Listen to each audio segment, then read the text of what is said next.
दोस्तों ये दीपदान का आखिरी पार्ट है। अगर आपने पहले के पार्ट्स को नहीं देखा तो उसका लिंक आपको डिस्क्रिप्शन बॉक्स में या फिर कमेंट सेक्शन में मिल जाएगा। तो कहानी में बनवीर आ गया है पन्ना के पास में। बनवीर ने शराब पी रखी है और नशे की धुंध में आके वो कहता है पन्ना। पन्ना कहती है महाराज बनवीर। बनवीर कहता है कि सारे राजपूताना में एक ही दाई माँ है पन्ना, सबसे अच्छी। मैं ऐसी दाई माँ को प्रणाम करने आया हूँ। बनवीर रुक कर कहता है दाई माँ की आंखों में आंसू। बनवीर नोटिस कर लेता है दाई माँ की भीगी आंखें, तो पूछ लेता है कि आंसू कैसे। पन्ना कहती है नहीं, आंसू तो कोई नहीं है। आज मेरे कुंवर बिना खाना खाए सो गए हैं। बनवीर कहता है आज के दिन भी खाना नहीं खाया? अरे आज तो उत्सव का दिन है, जश्न का दिन है। राक्षस वाली बड़ी हंसी हंसते हुए कहता है हाँ, मेरे महल में 300 सामंतों ने खाना खाया है। आज कीरत बारी की टोकरी को देखती, खाना उठाते उठाते कीरत बारी जिंदगी भर के लिए थक गया होगा। इतने सारे लोगों ने खाना खाया हा हा, जिंदगी भर के लिए। तो कहाँ है कुंवर उदय सिंह? मैं उन्हें अपने हाथों से खाना खिला दूं? पन्ना कहती है कुंवर सो गए, वो किसी के साथ में खाना नहीं खाते हैं, मैं ही उन्हें खिला दूंगी। बनवीर कहता है धाई माँ हो ना पन्ना, आज तुमने सोना का नाच नहीं देखा? ओ कितना अच्छा नाची है। मैंने उससे कह दिया था कि वह कुंवर उदय सिंह को और धाई माँ को अपना नाच दिखला दे। पन्ना कहती है सोना आई थी, शायद तुमने ही उसे भेजा था, पर कुंवर जी का मन अच्छा नहीं था, उनका मूड नहीं था, इसलिए मैंने नहीं भेजा उन्हें। बनवीर कहता है मन अच्छा नहीं था और आज का दीपदान भी तुमने नहीं देखा? पन्ना कहती है कि मेरे लिए दीपदान देखने की बात नहीं है, दीपदान करने की बात है।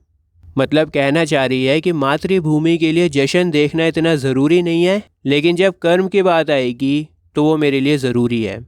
उसको दीपदान करना है अपनी मातृभूमि के लिए। उसने चंदन को लिटाया बेड के ऊपर। तो कहती है कि जश्न को देखना इतना ज़रूरी नहीं है, कर्म ज़रूरी है। दोस्तों अब बनवीर वो बात करेगा जिसके लिए वो आया है। बनवीर थोड़ा सा झांसा देगा पन्ना को पहले। बनवीर कहता है धाई माँ तुम तो मंगल कामनाओं की देवी हो, तुम तो महान हो, देवी हो, तुम तो दीपदान करके चित्तौड़ का कल्याण करोगी। मैं भी चित्तौड़ का कल्याण करूँगा। एक बात कहूँ बन्ना, मैं तुम्हें मारवाड़ में एक जागीर देना चाहता हूँ। उस जागीर पर तुलजा भवानी का मंदिर बनेगा तुम्हारे लिए, मंदिर। सारे लोग तुम्हें इतनी श्रद्धा से देखेंगे कि तुलजा भवानी में और तुम में कोई फर्क ना होगा। तुम ही रहोगी देवी के उस मंदिर में, लोग तुम्हारी पूजा करेंगे। देखो यहाँ पर मैंने आपको बताया बनवीर बहला फुसला रहा है पन्ना को। कहता है कि तुम तो देवी हो, तुम्हारी जगह यहाँ पर नहीं है।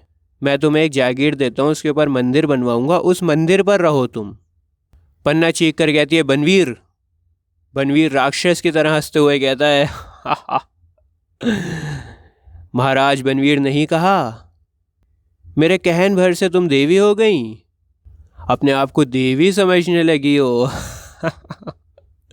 देवी को प्रणाम। देखो अब तुम्हें मोह माया ममता से दूर रहना पड़ेगा, अब तुम्हें सन्यासी बनना पड़ेगा।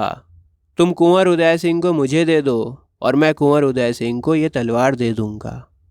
इतना कहकर बनवीर अपनी तलवार को खींच लेता है। पन्ना कहती है ये तलवार, इस पर खून क्यों लगा हुआ है? बनवीर कहता है खून तो तलवार की शोभा है पन्ना।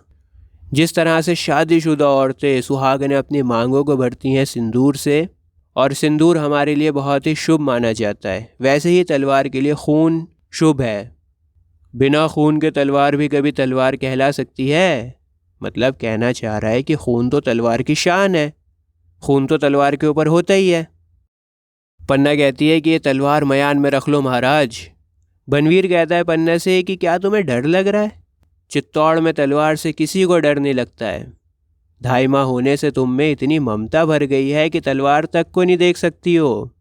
तलवार एक बार निकल जाए तो फिर दोबारा इतनी आसानी से मया में नहीं जाती है। एक बार तलवार निकल जाए तो फिर वो तलवार किसी को मार के ही अंदर जाती है। पन्ना कहती है आधी रात हो गई है महाराज, बनवीर आराम करो। बनवीर कहता है आराम करूं? बनवीर जिसे राज्य गद्दी को पाने के लिए, राजा बनने के लिए अभी दूर तक का सफ़र तय करना है। मैं राजा बनने के इस सफ़र में अपने साथ कुंवर उदय सिंह को भी लेके जाना चाहता हूँ। कहता है कि मैं कैसा आराम कर सकता हूँ, मुझे तो राजा बनना है और राजा बनने के सफ़र में मैं कुंवर उदय सिंह को भी अपने साथ में ले जाना चाहता हूँ। मतलब वो कहना चाह रहा है कुंवर उदय सिंह को मुझे दे दो, उसके बाद मैं उसका कुछ भी करूँ। पन्ना कहती है ये नहीं होगा, ये नहीं होगा महाराज बनवीर। बनवीर पूछता है क्या जागीर नहीं चाहिए? पन्ना कहती है नहीं। बनवीर कहता है ठीक है, जागीर नहीं चाहिए तो कुछ और मांगो, उदय सिंह के बदले में जो मांगोगी दिया जाएगा। पन्ना कहती है कि राजपूतनी व्यापार नहीं करती है, बिजनेस नहीं करती है महाराज। राजपूतनी या तो रणभूमि पर चढ़ती है या फिर चिता पर। मतलब या तो राजपूतनी लड़ाई के मैदान में उतरती है या फिर जौहर कर लेती है, आग में उतर जाती है। बनवीर कहता है कि दोनों में से तुम कुछ ना कर पाओगी, ना तो लड़ाई के मैदान में उतर पाओगी ना ही जौहर कर पाओगी। तुम्हारा महल सैनिकों से घिरा हुआ है। पन्ना कहती है कि सैनिकों को किसने आज्ञा दी? महाराज विक्रमादित्य। पन्ना की जुबान पे विक्रमादित्य का नाम आते ही बनवीर पन्ना की बात काट देता है, बीच में बोल पड़ता है कि वे अब इस दुनिया में नहीं है। पन्ना विक्रमादित्य के बारे में बता रहा है कि अब वो इस दुनिया में नहीं है, उन्होंने खून की नदी को पार कर लिया है और वही खून की लहर मेरी तलवार पर है। पन्ना कहती है ओह बनवीर, हत्यारा बनवीर। बनवीर कहता है महाराणा बनवीर को हत्यारा बनवीर नहीं कह सकती हो पन्ना, हत्यारा बनवीर कहने वाली जुबान काट दी जाएगी। पन्ना कहती है ठीक है, तो लो मेरी जुबान काटो और जुबान काट के यहाँ से चले जाओ। महाराणा विक्रमादित्य। दोस्तों आप सोच रहे होंगे कि पन्ना इतनी सब बातें क्यों कर रही है, उसको तो सब कुछ पता है कि महाराणा विक्रमादित्य मर चुके हैं और बनवीर यहाँ पर उदय सिंह को जान से मारने आया है, तो फिर वो ये सब ड्रामा क्यों कर रही है? देखो हो सकता है पन्ना इसलिए ये सब कर रही हो ताकि कीरत उदय सिंह को लेके बहुत दूर चला जाए। वो जितना टाइम वेस्ट करेगी ना, उदय सिंह उतना दूर चला जाएगा महल से, और इस तरह का नाटक करने से बनवीर को शक भी नहीं होगा।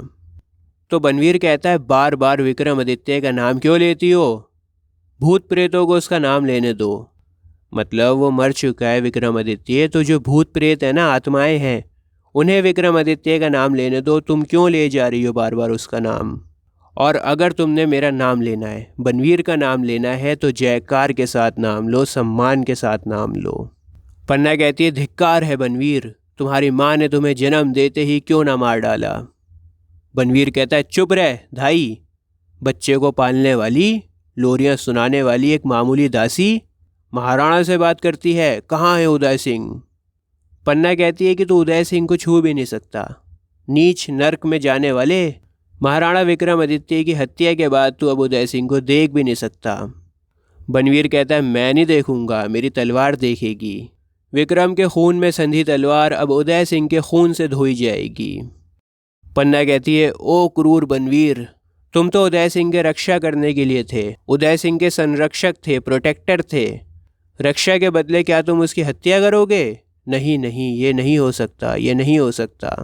महाराणा बनवीर, तुम राज्य करो, चित्तौड़ पर, मेवाड़ पर, सारे राजपुताने पर राज्य करो तुम, पर कुंवर उदय सिंह को छोड़ दो। मैं उसे लेकर सन्यासी हो जाऊंगी, तीर्थों में वास करूंगी। मतलब मैं यहाँ से बहुत दूर चली जाऊंगी, महल छोड़कर जंगलों में चली जाऊंगी, उदय सिंह को अपने साथ में लेकर, जहाँ पर ऋषि मुनि लोग रहते हैं वहाँ पर मैं चली जाऊंगी। तुम्हें राज्य करना है तुम राज्य करो, लेकिन उदय सिंह को छोड़ दो। तुम्हारा मुकुट तुम्हारे माथे पर रहे, पर मेरा कुंवर भी मेरी गोद में रहे। बनवीर, महाराणा बनवीर, मुझे ये भीख दे दो। बनवीर कहता है दूर हट दासी, ये नाटक बहुत देख चुका हूँ। उदय सिंह की हत्या ही तो मेरे राज सिंहासन की सीढ़ी है, उदय सिंह को मार के ही तो मैं राजा बनूंगा। जब तक उदय सिंह जिंदा है तब तक सिंहासन मेरा नहीं होगा, तू मेरे सामने से हट जा। पन्ना कहती है कि मैं नहीं हटूंगी, अपने कुंवर के बेड से नहीं हटूंगी। बनवीर कहता है कि तूने उदय सिंह को सुला दिया ताकि उसे मरने में ज़्यादा तकलीफ ना हो, उसका चेहरा भी ढक दिया तूने। वारी धाय माँ, बच्चे के मरने पर भी ममता का ध्यान रखती है। बनवीर पन्ना को ज़ोर से धक्का देते हुए कहता है बेड से दूर हो पन्ना, मैं उदय सिंह को ऐसी नींद में सुला दूंगा जो कभी ख़त्म ही ना होगी, हमेशा हमेशा के लिए सुला दूंगा उदय सिंह को। दोस्तों पन्ना ने जो कर सकती थी उसने किया, उसने प्यार से भी बात करी, भीख भी मांगी, उसने कड़वे शब्दों का भी इस्तेमाल किया, उसने बनवीर को उसके कर्तव्यों के बारे में याद दिलाने की कोशिश भी की, पर बनवीर पर कोई असर न हुआ। अब आखिरी ऑप्शन बचा है कि वो बनवीर से लड़ाई करे। तो पन्ना हिम्मत जुटाते हुए कहती है, नहीं ऐसा नहीं होगा, क्रूर नीच इंसान, नरक में जलने वाले, ले मेरी कटार का प्रसाद ले। पन्ना अटैक करती है बनवीर के ऊपर चाकू से, लेकिन वो चाकू बनवीर की ढाल से जाके लग जाता है। ढाल कुछ इस तरह का होता है, एक हाथ में तलवार होती है, एक हाथ में ढाल होता है। तो ढाल पे लग जाता है चाकू। बनवीर राक्षस वाली हंसी हंसने लगता है। दासी, कर लिया कटार से हमला, ये कटार अब मेरे हाथों में है, अब किससे वार करेगी, अब तुझे भी ख़त्म कर दूं क्या, लेकिन औरत पर हाथ नहीं उठाऊंगा। पन्ना कहती है कि मासूम ना समझ सोते हुए बच्चे पर हाथ उठाते हुए तेरा हृदय तुझे नहीं धिड़कारता। पापी, क्या तेरी अंतरात्मा तुझे मना नहीं करती एक मासूम बच्चे पर वार करते हुए। दोस्तों, बनवीर बेड के पास में आकर कहता है कि यही है मेरे रास्ते की रुकावट। आज मेरे शहर में औरतों ने दीपदान किया है, मैं भी यमराज को इस दीपक का दान करूंगा। यमराज, लो इस दीपक को, ये मेरा दीपदान है। दोस्तों, जैसा कि आपको बताया कि उदय सिंह के बेड के ऊपर चंदन लेटा हुआ है, तो बनवीर ज़ोर से तलवार से हमला करता है चंदन पर। पन्ना ज़ोर से चीखती है और फिर बेहोश हो जाती है, और उस कमरे में हल्का हल्का सा दीपक रोशनी कर रहा होता है, और ये कहानी यहीं पर ख़त्म हो जाती है। दोस्तों, अभी आपकी स्क्रीन के ऊपर ICSE हिंदी की प्लेलिस्ट आ रही है। आपका हिंदी का पूरा सिलेबस मैंने कंप्लीट कर दिया है। इस प्लेलिस्ट पर जाओ और सारी वीडियोस को देखो। मिलता हूँ आपसे अगली वीडियो में। जय हिंद।